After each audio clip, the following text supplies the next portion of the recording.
I've been in the online gaming sector for 17 years and in social casino gaming since inception of the industry. I love being an advisor to Casual Connect because I feel, well, I can have a little control over what the topics are.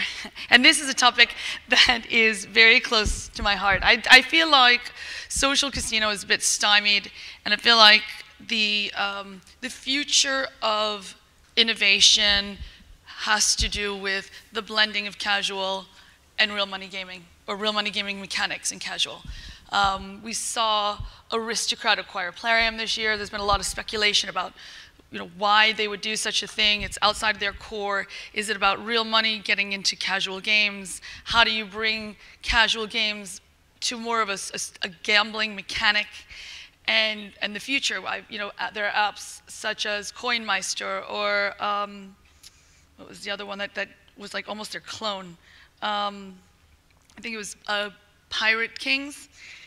And then you saw companies like Huuuge just break in to the top 10 by adding more social features that were more community driven.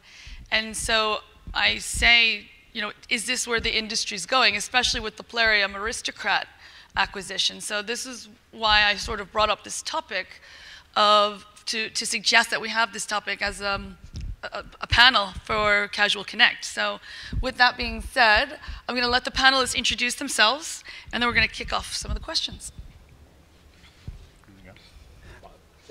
Okay, testing.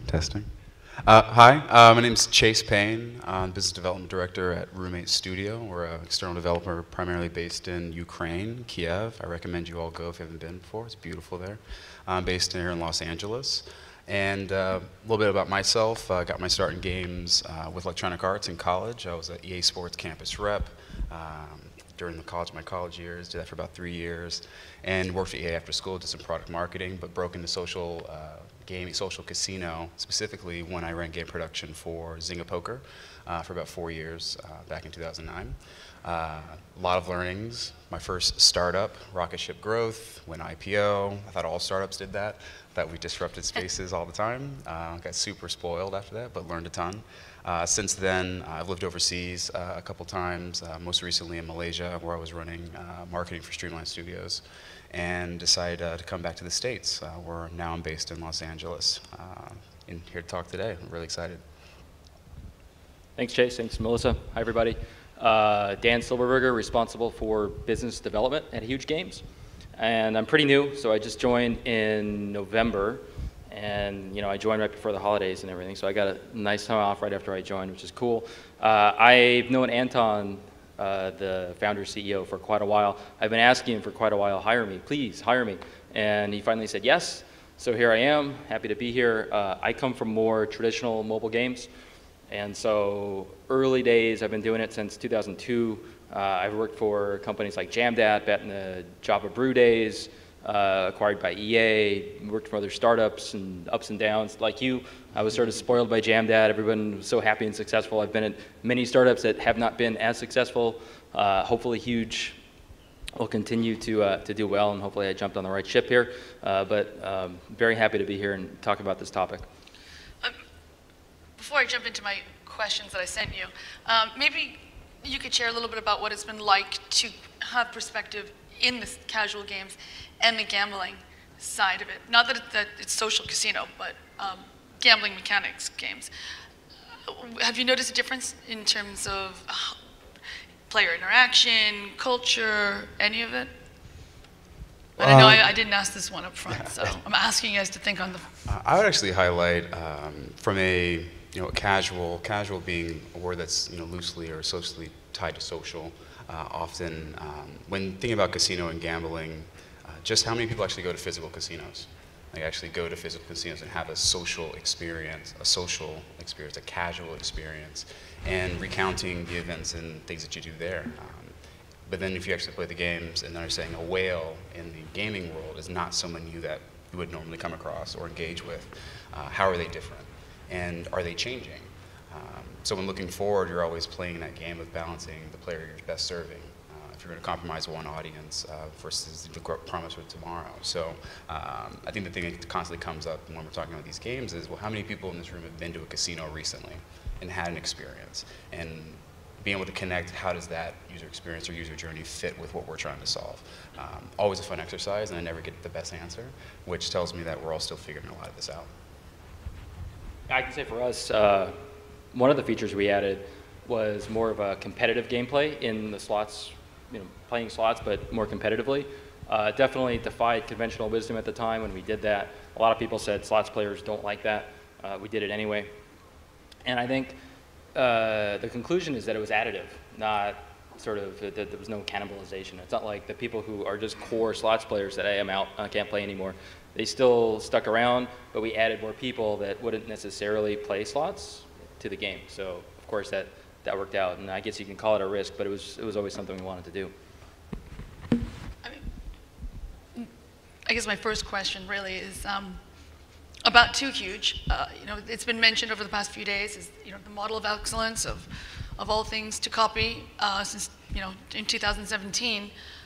There's no doubt that you guys have just broken through all of the barriers, and by adding a game mechanic or feature that resonated so well with players. And I was wondering maybe if you could share how that thought started internally. How did it get consensus? I mean, you definitely did go against conventional wisdom, which is slot players are not competitive people. Right. So when that person had that idea, how did they say, I got a great idea that's going to totally change this company, and then get consensus? Well, first, I can't claim any credit for any of that because I did just start in November, so I wish I could. But I talked to the folks responsible back then, and I got the inside scoop. So, I guess I'll start by saying Huuuge Games has always been focused on being, the mission has been to be the best social gaming company, not just slots. We care a lot about social casino, but it's been a broader vision. And the founders of the company, they came from more traditional games, right? So they looked at mid-core, they'd made mid-core games. Some of the stuff we built for a mid-core game is essentially the same underlying tech that we used for Huuuge Casino. And so for us, it was always something that we cared about. It was always something that we wanted to do. And when we launched in 2014, we had a lot of ambitious plans in there, adding leagues and clubs and all the kinds of things that you're referring to, Melissa.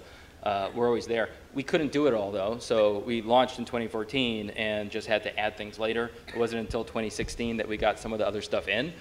So I'd say, the biggest risk, it's really our mission, right? Like, should we focus on social or not? I'd like to think we should. And yeah, there were problems, right? So it's my understanding that it almost tore apart the whole company. They were working on different things, different teams, different people. They have vested interest in these projects they're working on, and a lot of that had to get scrapped. All hands on deck working on Huuuge Casino. And so, when you have to make tough decisions like that, there will be some conflict, but ultimately it hopefully yields good results, and for us, we feel fortunate that it did. Interesting. I mean, it's interesting because I have to think that there was a lot of tension. Yeah. But one of the things that you did, I think, that was interesting is, in innovation in the space, like a couple of years ago, we saw the explosion of classic slots, right? But that wasn't such a risk. It was, let's build a few games and strip down and just a 3 reel. What you guys fundamentally, and because of it, there were a lot of fast followers, right? So it was easy to copy what they've done. Everyone had a classic variant of what they were doing. What you did was a fundamental platform. It was the way your platform functioned, and no one has fast followed what you've done. So you've been able to benefit from the fact that you, have this game mechanic that is super popular and not so easy to copy. So kudos to you guys in taking the risk. So on to Chase and Zynga. So this panel is about the blurring of social, casual games and gambling mechanics. Zynga has been, one of the early adopters in this sector, starting off did they start off with casual, or did they start off with poker? No, I mean, poker was, look, you dig the history books, poker was Zynga's first game. Okay. And this was like 2007, 2008. And they acquired that game and then reskinned it. And then it was like Zynga ID like won for like the longest time. And then they got into the And then everyone knew us about Farmville, and Yeah, that game so did nothing's- okay, yeah, and they forgot about us. Yeah, because that took off so Yeah, much. it did really, really well. There was always competition between the studios, and Farmville was just in a different class of its own at the time. Even though we were considered evergreen, that became just kind of like a consolation prize for like, you'll never be as big as Farmville, but that's okay. Interesting. Well, that's an interesting dynamic, because then it might also then create the answer of my question, which is they've kept casual games here, they kept the social gambling here, because then you guys then entered into casino and did an amazing job with that, but they never put the two together. They never brought, casino mechanics into the casual, and they never put casual into the casino. Do you think it was the right idea? Do you think it's the right idea at the time? Do you think it had to do with just Zynga's philosophy? Well, there's no one answer, and it's a very good question. At the time, if we go to the climate, we're 2008, 2009, you have a rapidly growing company, rapid success in which no one can really anticipate, close to 400 to 500 people at a company. So when I joined in 2009, our studio, for context, was about 30 to 40 people. Zynga Poker by itself, at its peak, we were about to, I think we grew to like 150 within like 2 years. And that included an acquisition of another studio in Austin, Texas. So you have a lot of things changing and people changing with it, and the expectations changing. So, and at the same time, us making good games means understanding the consumer, understanding what they want. So when asking, did we anticipate that this could be as successful as it was, whenever introducing any feature, it seemed that we could do no wrong at times, which I think if you just look at the history, that became one of the biggest learnings of our greatest strength became our greatest weakness. But when looking at casino and casual, there was always a conversation that these two never belonged together. And it's not that by design they shouldn't belong together. We could never really figure out how to make casual important in a casino game, and vice versa. Casual, and at the time also, mobile wasn't that big of a deal. We had a mobile game. Literally, the mobile team at that time was 3 people. 3 people. And this is right before we started fighting with Facebook and building our own website and then chasing after HTML5. But if you think of all these times, you can't go after everything. And at the same time, you're learning. And we had the benefit of having a large audience to listen and get feedback. And we had all the tools in place to capture information. The challenge, of course, was making a connection to this is better for the player's experience. So I can name a litany of features that either we tried in a web Facebook experience that just would have worked better in a mobile experience, or integrated, a unified platform experience, or even offline. That's another thing we were one of the few titles that could exist in a physical form. So we reminded ourselves all the time that Zynga Poker was online, free-to-play, Texas no-limit poker. That's one version of a large variation of games, and it's the one casino where you pay, but you don't cash out. So it's the greatest casino model, and we benefited greatly from that. But our certain player isn't the same player when they go play on WSOP for real cash. And we would ask them that. It's like, why are you playing us and them? We were thinking it's either or, and it's more of like, we play this and that.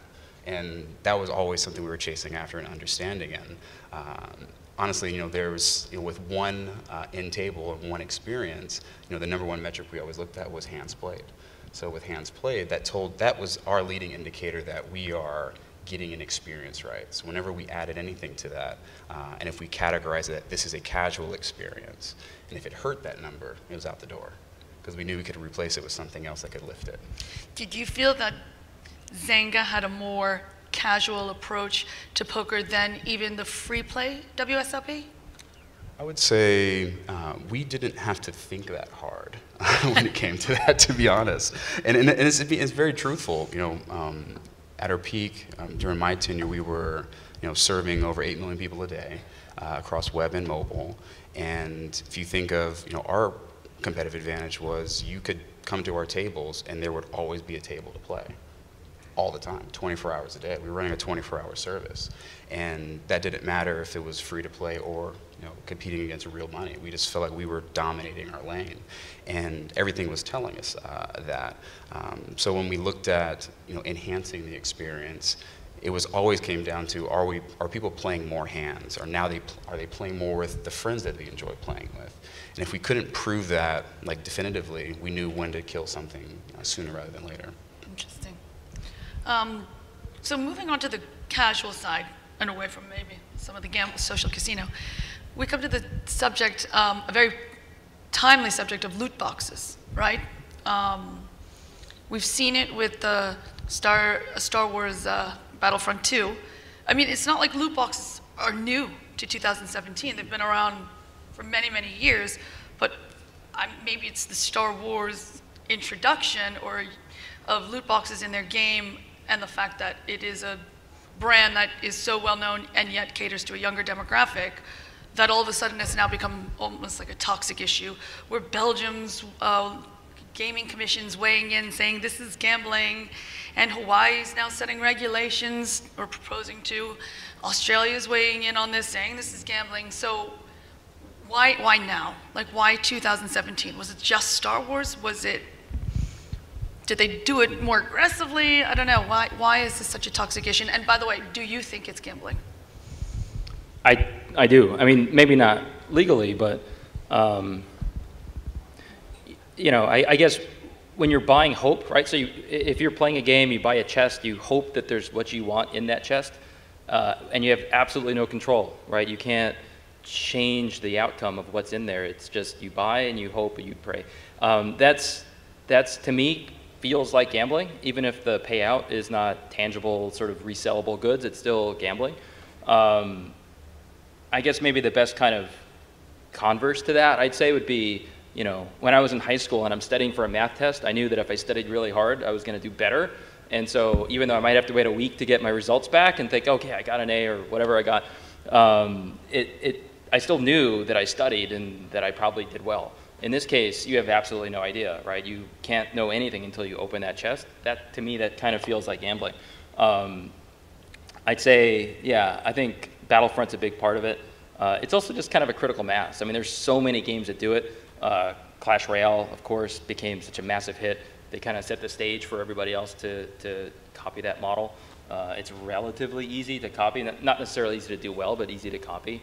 And so I think that's why it's just kind of hitting that critical mass. Plus, I mean, one more thing. Battlefront, when you talk about console games or PC games, usually you're dropping $40, $60, and then incrementally on top of that, you're also now being asked to buy more stuff, take more risks like that. I think that's sort of more than the typical kind of core gamer wants to palate.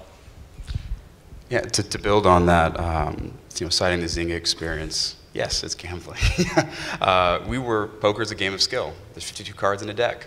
Like, the odds are very clear. The rules are set. We didn't add cards to the deck or change the rules in the middle of a game, so it didn't go from a game of skill to a game of chance, which loot boxes are. They're chances. You don't know what you're getting in that. So when introducing that to any game genre, you are gambling, whether you realize it or not, or want to now give it a label. Anything that says mystery in it is a gamble. Like, they've been around for a long time. We did bundles, mystery bundles. That's gambling. We won't shy away from it. It's easy for us to say because we knew what we were. We were a social casino. So we owned gambling at every turn of the corner. But it seemed like whenever a casual game would want to own it, it's like, oh, well, that's not gambling. It's enhancing the experience. And we know that it's part of their journey. It's not. It's gambling. They know what they're getting.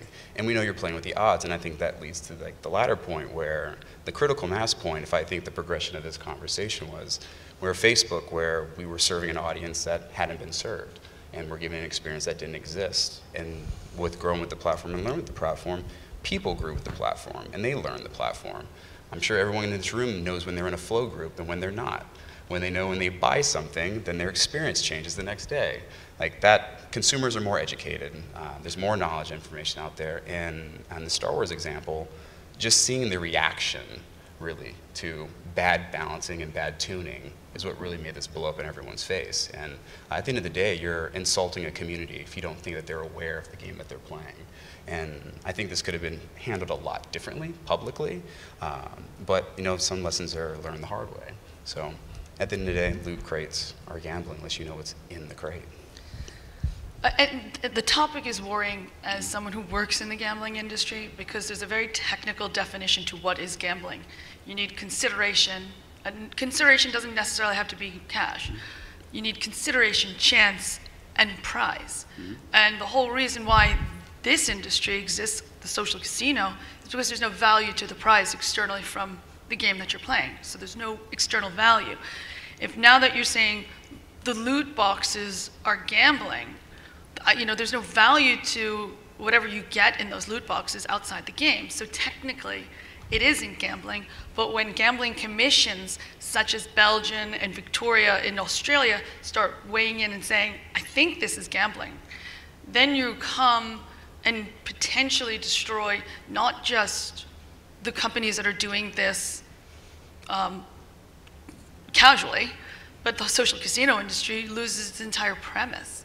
So I'm just wondering, who's the best genre of companies to help defend the fact that this isn't really gambling? There's a gaming mechanic in there with anticipation and mystery, as you say. But how do we keep gaming commissions away from this topic and say it's actually not gambling? And is it different if you have a product like poker, which is an adult product offline, and you're catering to a certain demographic, as opposed to Star Wars Battlefront 2, where you're clearly catering to a much younger demographic? I mean, who's the best genre of companies to help defend the fact that this is not gambling? So, good question, and I can think of several particular experiences. So in Zynga Poker, as an example, we had at the poker table, we had one of the biggest things people would do is like socially gesture at other folks at the table, whether it's send them a tissue box after they beat them on a big hand, or taunt them with one of their little mystery their little pets that was animated on the side. But we also had mystery pets, which we did limited runs of, that would essentially enhance your user profile. You had to earn it because you were skillful, and you couldn't just buy your way to it. And in that example, you capture something that the player didn't quite know what's on the other end, but they knew where it fit in terms of it was worth the investment, either a time or spending their currency to actually get it. Why I make that example is that this also came around the time where we decided to open an office in London, and the natural question was oh, Zynga Poker is going to do a real money gaming poker now. Obvious answer, right? And it's whoa. We can't protect real money, fake money. Why are we going to protect real money? That's a whole different can of worms. That's a whole different can of regulation. So if you look at the news, the cryptocurrency conversation, holy shit, that's a big deal. Sorry, pardon my language, but it's hard to regulate digital currencies. And we had a chargeback issue at the time where we were playing in our lane of money in, no money out. Everyone's playing by the rules. And who calls us? Apple. It's what's going on? Your chargebacks are through the roof. What are you doing about this? I don't know. We're doing tens of thousands of transactions a day uniquely. What do you think we should do? They're I don't know. You figure it out. We call the FDIC. Hey, you guys doing a problem like this? No, no one does that over here. We're almost running in circles, and when you realize that, it's not to be a label of we're a disrupted industry that need to be disrupted, so we set new rules. But when you break something that hadn't either been challenged or thought all the way through, then you have to think of a better solution going forward. And to your point of defending, I think what ends up happening is the people who break the rules have to write the rules, or be a part of writing it and take the responsibility for it, at least. Because you create this chasm in which folks are not learning from, and they don't learn from those processes and advance them forward. So in our case, this is mind you, a 2012, 2013 problem that we managed internally and with a few select partners, but when looking outside our walls, we see people still going through it today, which makes it still feel very relevant. So I'm jaded by it can be solved, and social casino is a category of its own. So, do you think that the social casinos are better equipped to be the ones to be the defenders of this? Absolutely. Because they do have as much to lose, if not more. Oh, and I think the much to lose part is up for debate in that, at the end of the day, we're running a business that we are a business primarily based in the United States, and we're registered in Delaware. But now we became a multinational company, conglomerate. We have visions of going public one day, which we did.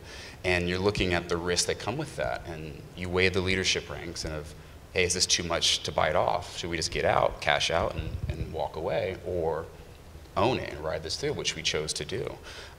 And did we set any new regulations at the time? No.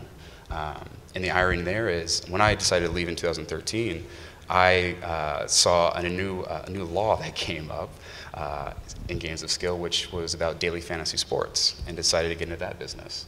So when I left in 2013, I joined a small startup in which we sold 2 years later, right before the regulators realized how much money is being moved around in the space and that no one wanted to be responsible enough to fix it.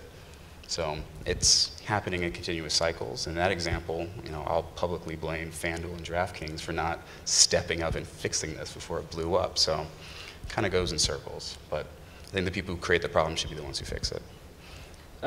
I'll just say, so I agree about the no money out as being the primary argument. It feels like gambling, so we could call it what you want. I don't think it's the kind of thing that warrants government regulation, but I do think it's the kind of thing that warrants some sort of self-regulation, whether it's an industry-wide thing. Apple talks about, I think it was announced in December last year that anybody with loot boxes has to post what the odds are going to be. Whatever the solution is, I'm not sure, but it seems like it's the kind of thing that it's really about setting player expectations. It's less about breaking the law. But the longer we wait, we as the game developer, game publisher community waits to self-regulate, the kind of worse the player expectations are going to be, or rather the less good a job we're going to do at meeting expectations, and that's just going to create more backlash. And then inevitably, if we do nothing, that's when the government does sort of come in, right? So I think if we nip it in the bud now and say, hey, look, it's not real gambling, but here are some odds, or whatever it is we do, that's the way to go. It's interesting. I mean, I've been in this industry since, like I said, since the inception. When social casino first started, and I come from the world of gambling, so I was at that crossroads. Every regulator was like, I got to do something about this, or do I have to do something about this, or trying to really figure it out. But it was definitely a topic at every conference, at every regulators conference, at every gambling conference, and so it was definitely an issue.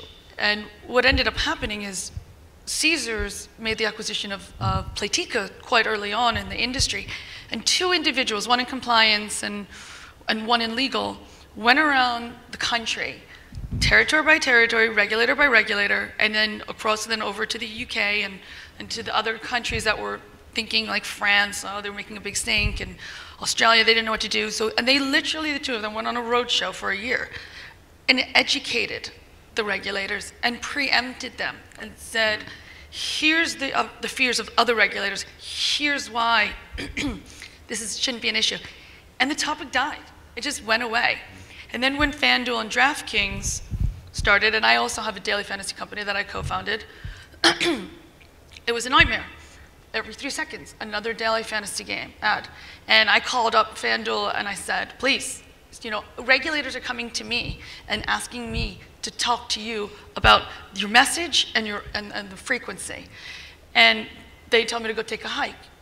And lo and behold, 2/3 of the states had bills about daily fantasy within 9 months, right? And so it wasn't properly managed. And I feel like, to your point, someone has to take the leadership role, whether it's the games industry or the social casino industry, and go out and start re-educating people on this concept of loot boxes before it goes by the way of daily fantasy and not by the way of what Caesars did for the industry. So it's a big problem, and I think one that affects the social casino industry. So we need to get involved, even though loot box is not part of what we do on a daily basis. So, I mean, is it, to your point, do you think it's just something as simple as, let's put a layer of age, right? So to me, I sometimes get confused, so Apple allows, 12 and over to do social casino. Should this be something that says, actually, if you're going to have loot boxes, it's got to be 15 or over, or some age, 18 or over? Is it just as simple as something as a layer of age, or is it something more? And from my experience, I feel like in these solutions, that's a good one. It's solving a symptom, not like the root problem, in which we understand that we're trying to solve a progressive conversation, one that's continuing to change, one that will continue to evolve, and defining loot boxes. And then you get a little bit deeper into how many contents, what's in it, is it different from genre to genre, is it different from age to age, device to device, offline version versus online. These different businesses, at the end of the day, the businesses suffer, the most first, right? The platform holders, the state, the regulators easily just get less headaches, while the businesses have to react to, now I can't either leverage this mechanic that was really successful, or even really learn from it, which is kind of the irony here, is that we're all trying to learn why loot boxes are important to an experience. So in both examples, and the fantasy sports one is an example, it's something happens and all of a sudden it's on the regulator's radar. And the question of why and what they're trying to solve is the part that is the hardest to solve, right? So in the fantasy sports example, it was like watching a slow train wreck, because it's like state by state, new laws, new laws. And guess what? It was an election year. Folks are trying to get elected, trying to get into office. It's their platform. Great, for 8 months. After election, do they care as much? Probably not. They didn't. So, and I think that human element, where if we just hamstring successful game mechanics that can enhance an experience, we short-sightedly make a business decision that has just long-term impacts that I think for an industry like just gaming in general, it's hard to survive in games. So I think there needs to be less about taking away our toys, instead of more of like, hey, help us learn how to use them better together, instead of just punishing all the time. I mean, is there a backlash to this where it's just like, oh, wait a minute, now if you start regulating this, where does it stop, right? Where does all anticipation stop, all mystery stop? Should the concept of you doing teams and leagues, where if I don't play every day and contribute to my team, I get kicked out? Oh my God, that's gonna now want to make me play even more than I possibly should. I mean, I feel like if we don't nip this now, do you see that there could be maybe a backlash where that pendulum swings just too far? I do like what Apple suggests, but I don't know how easy it is to execute it or what. We'll see what happens. But the notion of providing odds seems like a nice thing. It's not a legal requirement, but if it's a platform requirement and everybody does it, you would think, I would hope, that various governments would kind of back off a little bit and say, well, they're doing what they can, it makes sense.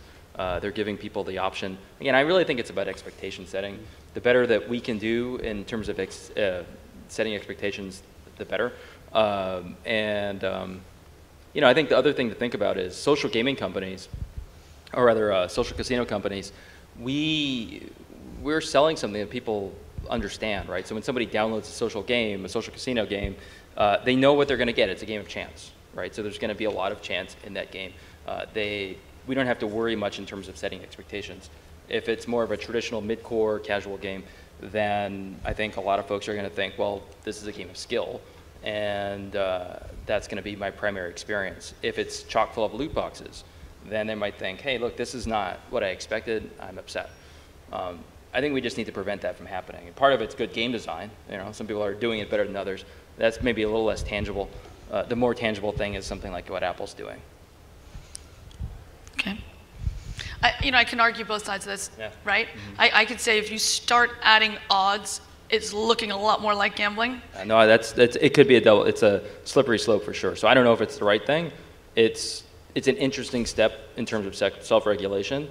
Yeah. We'll find out if it's the right thing or not. Yeah, my personal opinion is it's not, because just because I come from the gambling industry, I've been in daily fantasy, I've been in that blur between gambling and outside of regulation, and so just my gut is saying there's got to be another way to communicate with people about what they're doing to protect players, protect people, so that children aren't sitting there draining their parents' credit card for $400 a day. So I mean, I get it. I mean, I was so obsessed with this topic, I went out and I bought Star Wars for my 10-year-old niece, and I said, do me a favor, play this for 12 hours for 80 and come hours. back. Level your character up. Tell me how many loot boxes you buy. I thought my sister was going to kill me. Anyway, so at Zynga and now at Roommate, you've seen the player behavior of casual players. You've seen the player behavior of casino players. What do you think are the biggest differences and similarities? Because, you know, as we sit here and try to blend these two genres as the future of gaming, where do you think that they could never come together, and where do you think that they could? Because they are different, right? Mm-hmm. You know, casino, older woman, you know, casual games, typically younger male. So how do these two kind of blend together? Well, it's an interesting question, because, you know, with social casino, if I take, you know, the work that we're doing at Roommate and, you know, comparing it to like the work at Zynga, that older woman in, you know, northern Kansas who plays is now actually like the older male who is just super aggro and just loves beating his friends. And, you know, what do they have in common? We made it a point when at Zynga to actually call our customers sometimes, like call the whales, like, hey, so-and-so, we noticed you're playing this game at 2 a.m. Like, what's the deal? Like, what's your story? Like, tell us something about yourself. And they're people at the end of the day, which just have, you know, this experience fit somewhere in their lives. Like, they make time for it. So with casinos, just like anything, casinos, like in everyone's experience, in their mind, it's a set experience in which they, you know, go to Vegas a couple times of the year, or which March Madness comes around every time of the year they play, or they play squares during the Super Bowl. These are ingrained us in socially, in which, you know, how do these people gather? How do they organize? So with the work we're doing at Roommate, so we're an external developer in Kiev. A lot of the work that we work with, we actually work with Playtika, Wild Tangent, and some other social casino companies. And our core competency is art, but we've found a real big value in just integrated marketing materials, which comes back to just educating and being in front of the customer everywhere. So we're able to do turnkey. They could take an idea and make it a turnkey 360 like marketing campaign for them. So if you're gonna, you know, launch a new skin of a slots reel, like we have video support, we have all these other pieces, which we're already thinking ahead of the person who's gonna view this experience, the time they're gonna view it. They're then gonna need to have a secondary message, and they're gonna need a tertiary message. So at the end of the day, we're literally describing the same type of person. I think it's just with casino, where it's taking us longer, I think, culturally, to get to this place where it's okay to be playing casino games 24 hours a day versus just 3 or 4 times a year. And I think, you know, have a large thanks to mobile, just the emergence of mobile in the last like 5 years. So they're just becoming the same player. Interesting. Someone made a reference yesterday, actually, that you know, that blur is the nirvana, because then you can take that same amount that you've acquired that customer and be able to amortize it over both audiences, right? So. Well, I mentioned before that when we introduced competitive gameplay, it was additive. We had a few more segments of players that came that weren't there before. So I think what we're proving is that they very well can be different segments of players. Maybe there's some overlap, but they can be different and still coexist. And I think that's what's critical. We were able to kind of, I don't know, use a political term, we were able to cast a wide net, grab a lot of different kinds of people. Now, I will say some people do monetize better than others, and we identify certain demographics that are going to monetize better. But, you know, monetization isn't everything. I'm sure you know from Zynga days. You know, if we only focus on those who monetize best, then nobody's going to be happy. It's really about, again, it's creating that great social experience. So we need a lot of different players, diverse players. Those different play styles ultimately do yield better experiences. So, you know, even if our broadening of our base doesn't necessarily yield as high a margins because we're not focusing on our whales or our higher spenders, it still creates a better experience, and it's much better for everybody. Knowing how popular things like daily spins are, right? I mean, you can't open up a social casino without having some kind of daily spin, daily scratch card. Why has that game mechanic not made it out into more of the casual games? Why, knowing how popular it is? I mean, it is in Candy Crush. I will say that. But I don't see it as pervasive as I would have thought it should. In Talking Tom, too. Huh?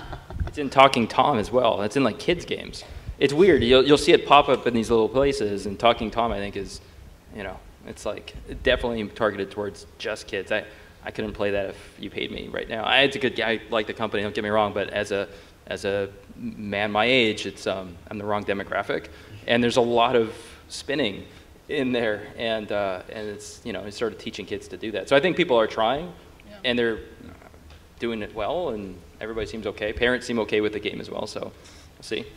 Yeah, during our time at Zynga, some of the more successful features were like our slot machine. We had a little mini slot machine literally upon app entry, and every day you get a free daily spin, and we would categorize like that experience relative to what we wanted the player to be doing. So sometimes we would, you know, give extra spins whether we felt someone was, you know, shortening their sessions and needed something to excite them again. It never, you know, we got away. We were fortunate to get to a place where we matured, where we didn't need that feature to be successful. It became an additive thing. So I think that's a key thing to identify. It's, you know, all of your experiences, there's still one player. You know, they're having one experience in and out. If you're taking attention away from one thing, you know, they're not doing something else. And it's finding that balance where, you know, if you get all the excitement and rush, you know, when you first get there, you know, why would you get that somewhere else? Or why would you keep playing? So I think for every game it's different. I think people are getting more comfortable with identifying when they see like, oh, here comes like, you know, the daily wheel. I know what I'm going to get here. But like that goes back to the progression of this conversation. People are just more aware. You know, they're more aware that there's something that is supposed to entice them, that is, you know, that make them feel, are you feeling lucky today? And I think that's something we really from the product management community just to be aware of and be conscious of. It's interesting. I was working with a company that had almost a casino game mechanic in a box, and go and integrate our social casino games in a box, add a currency to your game, and your uplift of spend will go up. And we had a lot of data that demonstrated it. But what was always interesting to me is that the guys who created the game, the wheel, it wasn't as good as it needed to be. And I think a lot of people, or maybe let me know what you think, that they underestimate that a wheel is not a wheel, is not a wheel. Even when I play Candy Crush, I'm like, that spin just ripped me off. It was clunky, it was too short, it's too long, and the quality of these casino mechanics, I can't go underestimated. I mean, I don't know if you've seen examples otherwise, or if you've got examples of your own where it just wasn't good enough, but it still. Yeah, and I think that's where it's like defining what's good enough, right? And then there's when you're around it so much, you're able to pin it, like they're not gonna, a little bit more polish, a little bit more thought. And I think the common thing to associate with is whenever, even still, I think when folks think of, all right, put like a spin the wheel mechanic in the game, immediately people think of like Wheel of Fortune, which, you know, if anyone's watched Wheel of Fortune lately, like Dana Carey is like the host, and he looks completely different than he did 15 years ago. But in our minds, we think it was one way, and I think that becomes part of when building experiences, that you can oftentimes skip steps when you're thinking of like, why was the wheel important? What about it made it authentic? The ratcheting of the noise, the clicking, was that important? That subtlety, was it a limitation in technology? All these things, when enhancing experience, you start from scratch, not just fast follow something you think was successful, which oftentimes leads you down the wrong path. I can say for us, in terms of slots, when we first started, because we were more of a traditional game company, slots, we sort of just looked at, well, we actually ordered books from Amazon to learn about slots because we didn't know. And that's why we were doing some more traditional slots when some of the other folks weren't. And we just did it that way. And we realized as we went, oh, wow, there's a lot more to it than we thought. It's much more complicated. It seems simple on the outside. And we tried to continue to make it seem simple on the outside.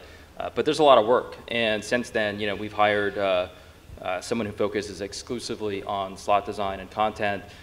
We do take it very seriously now. But in the beginning, we were just like, Amazon's going to do us right, and that's enough. Interesting. I'm sensing by your coming over here, we're running out of time.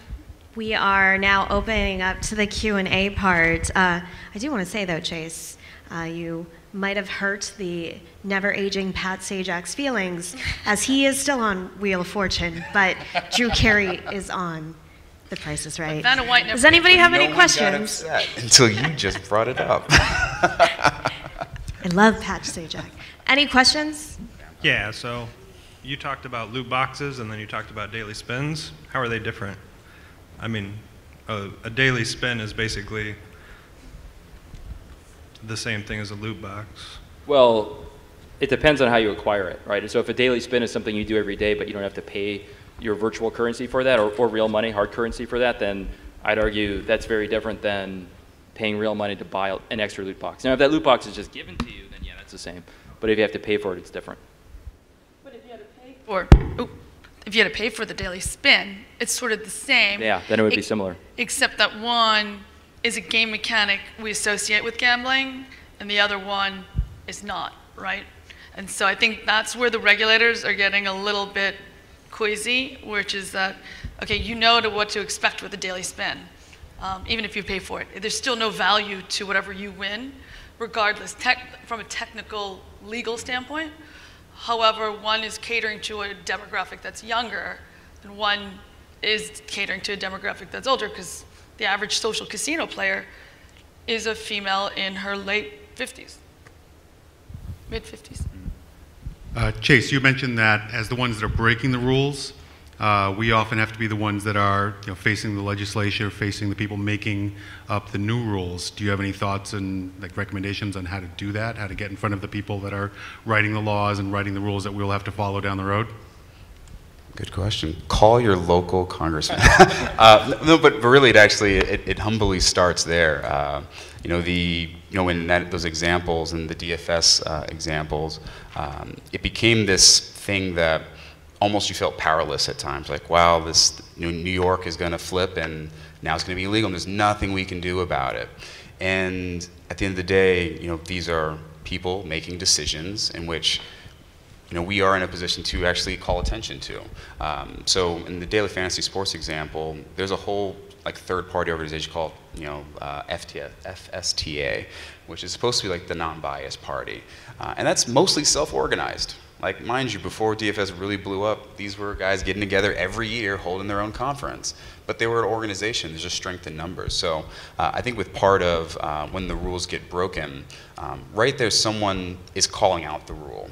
And I think that it starts there. It's how are you defining the rule, and are we reading it differently?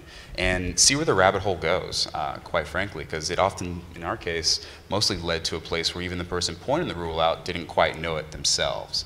And that's an opportunity, not one, there's business impact, of course, but there's now what do we do next? And just right there, you created an ally, not an enemy. And I think if I relate both examples, we created more enemies in fantasy sports than allies. And then by the time we tried to fix it all, it was often too late.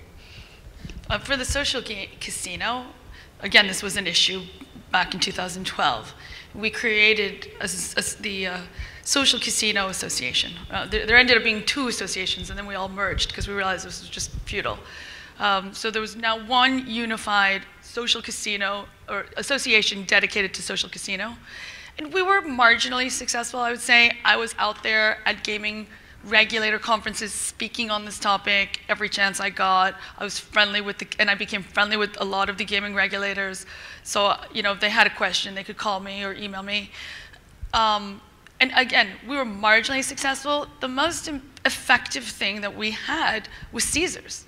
Because we, as the Social Games Association, the Social Casino Association, we had some respect of the regulators, but Caesars was a very well-respected, very established company, and it wasn't until they brought their brand and their lobbying and their credibility to the table that we became so much more effective. So it's, I think, a combination of contact the Social Casino Association, go and speak, go and attend the gaming regulators conferences. I'm going to suggest to them that they really do need to talk about this topic, because if they talk about it amongst themselves without industry people participating, it's going to go to an ugly place. But if they have people out there helping them and educating them, then you can educate them and nip that in the bud. And get someone like Caesars. Right here.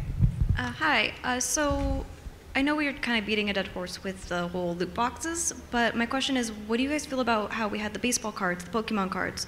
Those were geared towards children, and they're the exact same as loot boxes. You pay for something, you don't know what's inside, but you still get something, unlike with spinning a wheel with slots, you don't know if you're going to get anything. It's a gamble that way, but it's different with you are getting something. So I want to understand the question. Is the distinction basically that one game is primarily for children and one isn't? Yeah, and also, yes, and also how it's almost in a sense we would have to regulate baseball cards, the Pokemon cards, any kind of gambling, because those were with the foils. You knew what you're getting, so they hyped it up more and more with the foils, the holographics, the special editions. They kept doing it, and it was geared towards children's at that point. I see. No, that makes a lot of sense. It's a great analogy. It's a real-world analogy. It's, you know, tried and tested for, I don't know, how old are baseball cards? 100 years? I don't know.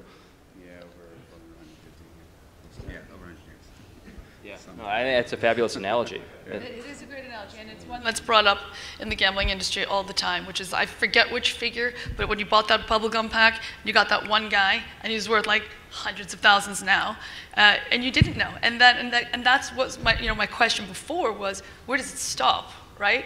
Do you regulate bubblegum cards? I mean, I think there was some kind of game in Japan that did get banned when you needed to have like all 5 cards. I forgot which game it was. I used to know it when I was speaking to regulators. But again, it's a slippery slope. So where does it stop? And it's, you need associations, you need education, you need a good ethical framework from which to work with a group of, I think that this is where the casual games sector and the social casino sector can actually do more good working together, because they can learn from one another and then jointly go out and help educate, not just regulators, but game developers. Sounds like a pretty good place to leave off on. Thank you so much to the panel.